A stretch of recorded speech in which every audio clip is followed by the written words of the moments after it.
Japan दुनिया के नक्शे से गायब होने वाला है। सुनने में तो शायद ये अजीब लग रहा होगा, लेकिन नंबर्स यही बता रहे हैं। जापान में 2012 से बच्चों के डायपर से ज्यादा अडल्ट डायपर्स बिक रहे हैं। 9000 से ज्यादा स्कूल्स बंद हो चुके हैं और हर साल पैदा होने वाले बच्चों की तादाद गिरती जा रही है। और अगर ऐसे ही चलता रहा तो एक दिन इस मुल्क का नामो निशान मिट जाएगा।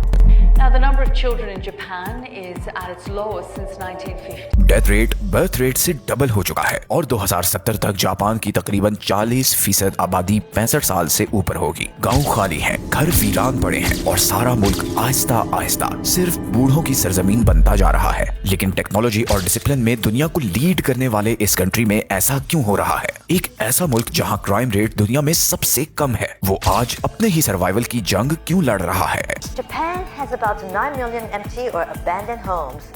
The phenomenon is especially visible in rural areas like this. ना कोई वॉर है, ना कोई खतरनाक वायरस, ना कोई अर्थक्वेक, लेकिन जापान फिर भी खतरे में है। लेकिन आखिर क्यों? सिर्फ इसलिए कि जापान में लोग बच्चे पैदा नहीं कर रहे। एक वक्त था जब एक्सपर्ट का ख्याल था कि ज्यादा बच्चे पैदा करने से प्रॉब्लम्स बढ़ेंगी, लेकिन अब सूरत हाल मुकम्मल बदल चुकी है। सिर्फ जापान ही नहीं बल्कि साउथ कोरिया, चाइना और यहाँ तक के इटली और स्पेन जैसे कंट्रीज भी पॉपुलेशन डिक्लाइन का शिकार हैं। जापान में हर 3 में से 1 इंसान अब 65 साल या उससे ज्यादा उम्र का है। ये सिचुएशन इतनी आम हो चुकी है कि लोगों ने इसे एक नाम दे दिया है, कोडोकुशी, जिसका मतलब है अकेले मर जाना। ये तब होता है जब कोई बूढ़ा शख्स खामोशी से मर जाता है, उसके आसपास कोई खानदान नहीं होता और कई दिनों तक किसी को खबर तक नहीं होती। ऐसे वाकयात जापान में बढ़ते जा रहे हैं। अक्सर जब मियाँ या बीवी में से कोई एक मर जाता है तो दूसरा तन्हाई का शिकार हो जाता है, दुनिया से कट जाता है और फिर एक दिन चुपके से वो भी मर जाता है। पड़ोसियों को तब पता चलता है जब अपार्टमेंट से बदबू आती है। इसी तरह जैसे जैसे ये बूढ़े लोग मरते हैं या ओल्ड होम्स जाते हैं, उनके घर पीछे खाली रह जाते हैं, खास तौर पर रूरल एरियाज में। अब क्योंकि नई नस्ल शहरी जिंदगी को प्रेफर करती है तो इन गाँव में इन बूढ़े लोगों के घरों का कोई वारिस नहीं होता। इसी वजह से जापान में आज 80 लाख से ज्यादा घर खाली हैं,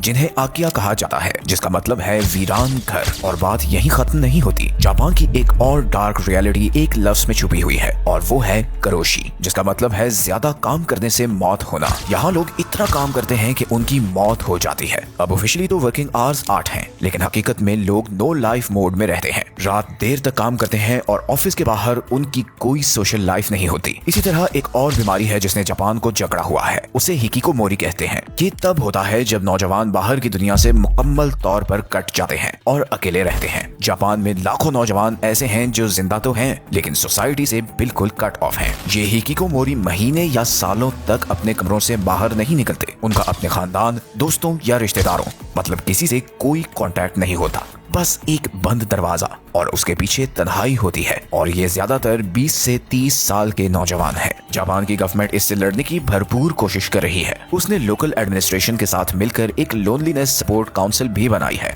गवर्नमेंट ने शादी को प्रमोट करने के लिए टोक्यो फुटारी स्टोरी नाम की एक सरकारी मैच मेकिंग ऐप भी लॉन्च की है। इसी तरह कुछ शहरों में हफ्ते में 4 दिन काम का रूल भी इंट्रोड्यूस करवाया है, ताकि लोग अपनी फैमिली के साथ ज्यादा वक्त गुजार सकें। पेरेंट्स को फाइनेंशियल एड दी जा रही है और अब माओ के साथ साथ फादर्स को भी पैटर्निटी लीव मिलती है। गांव तो बच्चे पैदा करने वाले जोड़ों को बड़े कैश इनाम भी दे रहे हैं। गवर्नमेंट फर्टिलिटी ट्रीटमेंट के लिए भी फंड्स दे रही है और बूढ़ों के लिए रोबोट केयर टेकर्स भी ऑफर कर रही है। लेकिन शायद अब बहुत देर हो चुकी है। जापान के इंतहाई सख्त work culture, long working hours, बढ़ती हुई इन्फ्लेशन और सोशल लाइफ की कमी ने सोसाइटी के हर हिस्से को नुकसान पहुंचाया है। एक सर्वे में 30 साल से कम उम्र के 50% से ज्यादा मर्दों ने कहा कि उन्हें अब शादी या डेटिंग में कोई इंटरेस्ट नहीं है। एक ऐसी कौम जिसे कभी दुनिया का फ्यूचर समझा जाता था, आज अपने सर्वाइवल की जंग लड़ रही है।